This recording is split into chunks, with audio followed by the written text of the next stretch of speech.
Selamat bertemu kembali Ibu Bapak dan Saudara semua. Shalom. Apa kabar semuanya? Semoga kita dalam keadaan baik dan sejahtera dalam naungan kasih Allah. Saya Pendeta Ferdi dari GKI. Renungan ini bertema perumpamaan tentang talenta berdasarkan Injil Matius pasal 25, 14 hingga 30. Saya yakin bahwa perumpamaan ini sudah dikenal baik oleh hampir semua orang Kristen. Tetapi baiklah kita menggali kembali dan berusaha untuk menangkap pesan penting yang Tuhan ingin sampaikan kepada kita sebagai umat-Nya. Ada seorang laki-laki kaya yang akan pergi ke luar negeri untuk waktu yang cukup lama. Maka dia memanggil para hambanya dan mempercayakan hartanya kepada mereka. Hamba yang pertama menerima 5 talenta, hamba yang kedua menerima 2 talenta, dan hamba yang ketiga diberikan 1 talenta saja. Sesudah itu, orang itu pergi. Maka setiap hamba yang sudah menerima 5 dan 2 talenta menjalankan kegiatannya dengan memanfaatkan talenta yang dipercayakan. Hamba yang menerima 5 talenta berhasil mendapat 5 talenta. Hamba yang menerima 2 talenta berhasil menerima 2 talenta. Tetapi hamba yang menerima 1 talenta tidak berbuat apa-apa dengan talenta yang sudah dipercayakan padanya. Dia menggali lubang dan mengubur talenta itu di dalam tanah. Ketika tuannya kembali, ia memanggil semua hambanya dan minta pertanggungjawaban dari setiap orang atas kepercayaan yang sudah diberikan. Hamba yang menerima 5 talenta menunjukkan dengan bangga kepada tuannya. Ia berhasil melipat gandakan talenta yang dipercayakan menjadi 5 talenta lagi, sehingga jumlah talenta yang diserahkan pada tuannya adalah 10 talenta. Hamba yang kedua menerima 2 talenta untuk menunjukkan hasil kerjanya kepada tuannya. Dia mendapatkan 2 talenta lagi sehingga jumlahnya menjadi 4 talenta. Kepada setiap hamba itu si tuan memberikan pujian yang tinggi. Mereka semua disebut sebagai hamba yang baik dan setia. Mereka akan diberi kepercayaan yang lebih besar lagi. Hamba ketiga menghadapi tuannya dengan muka yang muram. Dia berkata, "Tuan, aku tahu bahwa Tuhan adalah manusia kejam yang menuai di tempat Tuhan tidak menabur dan memungut di tempat di mana Tuhan tidak menanam. Jadi aku pergi menyembunyikan talenta Tuhan di dalam tanah. Ini, terimalah kepunyaan Tuhan." Lantas Tuhan itu berkata, "Kamu adalah hamba yang jahat dan malas. Jika kamu sudah tahu bahwa aku menuai di tempat aku tidak menabur dan memungut dari tempat aku tidak menanam, seharusnya uang itu kau berikan kepada orang yang menjalankan uang, supaya kalau aku pulang, aku menerimanya kembali bersama bunganya." Singkat cerita, Tuhan itu menjadi sangat murka terhadap hamba yang ketiga, sebab dia tidak bertanggung jawab atas kepercayaan yang sudah diberikan. Hamba itu dihukum karena kemalasannya. Saudara, pertama kita harus mencatat bahwa perumpamaan ini tidak menyuruh atau menganjurkan orang-orang Kristen untuk menjadi rentenir. Rentenir adalah orang yang menjalankan usaha dengan cara meminjamkan uangnya kepada orang lain, namun dengan bunga yang mencekik sangat tinggi. Contoh sekarang barangkali pinjol, pinjaman online, yang banyak diminati oleh warga masyarakat kita yang sangat membutuhkan uang. Berhati-hatilah dengan pinjol, saya ingatkan. Jangan terkecoh oleh segala kemudahan yang dijanjikan, tetapi bunganya sangat tinggi dan mencekik. Jadi, menjalankan atau memanfaatkan talenta yang diberikan oleh si tuan bukan berarti orang Kristen harus jadi rentenir. Ada banyak cara dan usaha yang dapat dilakukan, sehingga jumlah talenta yang dipercayakan itu bertambah banyak. Baiklah kita mencoba menggali maksud yang lebih jauh dari perumpamaan ini. Yang pertama, perumpamaan ini menyatakan bahwa Allah memberikan kepada kita karunia yang berbeda-beda. Hamba yang pertama menerima 5 talenta, hamba yang kedua menerima 2 talenta, dan hamba yang ketiga mendapat 1 talenta saja. Jumlah dan banyak sedikitnya talenta yang kita terima itu bukanlah persoalan. Yang menjadi persoalan di sini adalah bagaimana kita memakai dan memanfaatkannya. Pernahkah Anda melihat seorang difabel yang tidak punya tangan, tetapi dia dapat melukis dengan memakai mulutnya? Lukisannya sangat indah. Ada lagi yang melukis dengan memakai kakinya. Saya selalu sangat kagum atas ketekunan dan prestasi yang mereka raih. Saya kenal seorang pendeta yang matanya dapat dikatakan buta, tetapi otaknya sangat hebat. Dia bisa tahu liku-liku jalan di kota tempat dia tinggal, di luar negeri. Dia hafal seluruh isi Alkitab. Ada sebuah ungkapan yang berkata begini, jika Allah menutup pintu, maka ia akan membuka jendela.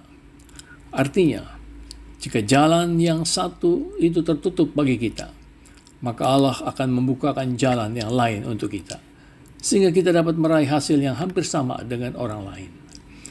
Karena itu janganlah pernah kecil hati, kecewa, apalagi marah pada Tuhan, jika kita merasa bahwa talenta kita itu kecil atau sedikit. Teruslah berusaha dan mencoba. Saudara pasti bisa. Yang kedua, perumpamaan ini mengajar bahwa upah atau tugas yang sudah dikerjakan dengan baik adalah tugas yang lebih besar lagi.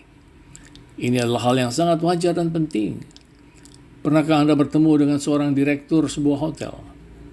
Dia biasanya akan bercerita bahwa karirnya dimulai dari pekerjaan yang paling rendah di hotel itu. Pelan namun pasti.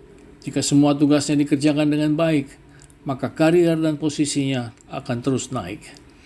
Jika orang setia di dalam perkara yang kecil, maka dia akan diberikan tugas untuk perkara yang lebih besar lagi. Hal yang ketiga, perumpamaan ini mengajar bahwa orang yang dihukum adalah dia yang tidak mau berusaha. Orang yang menerima satu talenta itu tidak membuang atau menghilangkan talenta. Dia menguburkannya di dalam tanah. Tetapi sayangnya dia tidak berbuat apa-apa dengan talenta yang diberikan kepadanya. Sekiranya dia telah melakukan sesuatu dengan satu talenta itu, lantas talenta itu hilang, maka itu pun masih jauh lebih baik daripada tidak berbuat apa-apa. Saya sering merasa heran dan setengah tidak percaya. Ada sarjana lulusan perguruan tinggi tetapi nganggur, tidak punya pekerjaan. Untuk apa semua ilmu yang sudah pernah dipelajarinya? Apakah itu semua hanya angin lalu yang sama sekali tidak ada artinya? Ayolah, mari bangkit dan mencoba. Pernahkah Anda mendengar kisah dari Thomas Alva Edison? Siapa dia? Dia adalah penemu listrik. Dia berhasil menemukan listrik sesudah percobaannya sekian ribu kali. Dan dia pernah berkata, 1% inspiration, 99% perspiration. Artinya, 1% itu hanya datang karena ilham. Sedangkan yang 99% itu adalah keringat. Artinya, kita tidak perlu bermimpi banyak dan macam-macam. Jika sudah menemukan ilham, segera kerjakan. Dan kerjakan terus, pasti akan berhasil. Hal yang keempat, perumpamaan ini mengungkapkan hukum kehidupan yang universal. Perumpamaan ini berkata bahwa orang yang mempunyai lebih akan diberi lebih banyak lagi. Dan orang yang tidak punya akan diambil daripadanya. Dalam bahasa populer sehari-hari kita sering mendengar orang berkata, gile, yang kaya makin kaya, dan yang miskin makin miskin. Ini sungguh benar dan tepat. Mengapa? Sebab orang yang kaya itu tahu bagaimana caranya harus bekerja, mencari nafkah, menyimpan dan melipat gandakannya. Sedangkan yang miskin hanya tahu memakai uang dan menghabiskannya. Saudara, perumpamaan tentang talenta ini ditempatkan pada bagian akhir Injil Matius bersama dengan beberapa perumpamaan yang lain. Semuanya mengacu pada satu hal, yaitu kepada parusia, kedatangan Tuhan kembali. Apa yang akan kita berikan dan katakan pada Tuhan ketika Ia datang kembali? Apakah kita akan bersiap seperti 5 anak gadis yang bijak yang membawa pelita dengan minyaknya? Apakah kita akan bangga dan berkata kepada Tuhan, inilah yang sudah Engkau berikan kepadaku, 5 talenta bertambah 5 lagi, 2 talenta bertambah 2 lagi. Selagi kesempatan masih diberikan kepada kita, marilah kita memakai waktu, tenaga, dan talenta kita dengan sebaik-baiknya. Kita tidak perlu merasa iri hati terhadap mereka yang mempunyai lebih. Sebaliknya, marilah bekerja lebih keras, lebih sungguh-sungguh. Tuhan pasti memberkati kita. Amin. Marilah kita berdoa. Dalam nama Bapa, Anak, dan Roh Kudus, kami bersyukur atas firman yang sudah kami dengar dan renungkan, ya Tuhan. Engkau mengajar kami untuk bersikap rajin, serius, dengan apa yang Engkau sudah berikan dan percayakan kepada kami masing-masing. Kami ingin memakai setiap talenta yang Tuhan berikan dengan menjadi berkat untuk orang lain, agar kami dapat menunjukkan kepadamu hasilnya apabila Engkau datang kembali. Bapa, kami berdoa untuk mereka yang lemah dan sakit. Sudilah Engkau memberi kekuatan, kesembuhan, dan kesabaran kepada mereka yang lemah dan sakit. Berkatilah semua obat yang dimakan dan diminum. Sertai dan berkati anggota keluarga yang melayani dan mendampingi mereka yang sakit. Kami juga mendoakan para tenaga medis. Pakai dan berkatilah tugas mereka di dalam menolong orang-orang yang sakit. Kami berdoa untuk negeri dan bangsa kami di tengah kondisi yang masih panas dan bergolak. Jauhkan perpecahan dan perseteruan dari kami sebagai bangsa Indonesia. Kami mendoakan proses transisi dari pemerintah yang lama kepada yang baru. Biarlah semuanya dapat berjalan dengan lancar tanpa kendala yang berarti. Kami mau berdoa untuk gereja-gerejamu ya Tuhan.